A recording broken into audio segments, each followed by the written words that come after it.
बाकी ससुर न जाइब हो। तोहरा बिना यार हम जी नहीं पाइब हो। ए जान तोरा के भुला न पाइब हो। शादी कैनी जान बाकी ससुर न जाइब हो। तोहरा बिना यार हम जी नहीं पाइब हो। हमारा प्यार में पागल बड़ी हमार जान आज डोली में से भागल बड़ी। हमार जान आज डोली में से भागल बड़ी।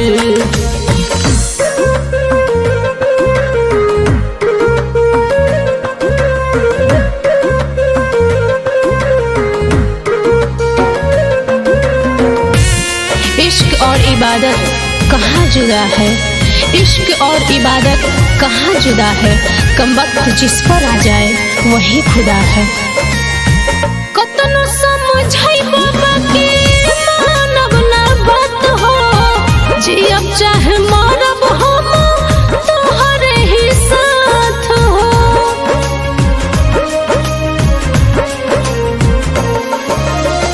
कतनो समझाइबो बाकी मानब ना बात हो।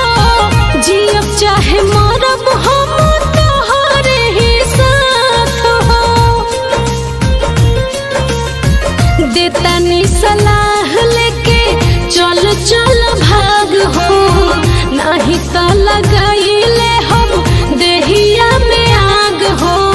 करे बदनाम हमके लागल बड़े। हमार जान आज डोली में से भागल बड़ी। हमार जान आज डोली में से भागल बड़ी।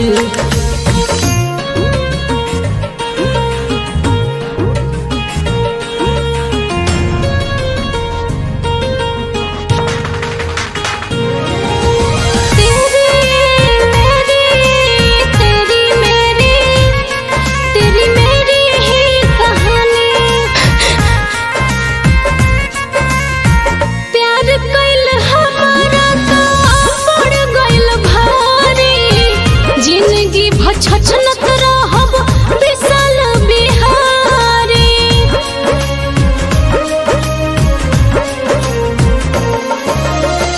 प्यार कैल हमारा तो पड़ गइल भारी। जिंदगी भर छछनत रहब विशाल बिहारी। जतने तरोवेली तोहर दिल जनिया ओतने तरोवा तारे नीले से नजरिया। मुख से दिल से तो जागल बड़ी। हमार जान आज डोली में से भागल बड़ी। हमार जान आज डोली में से भागल बड़ी।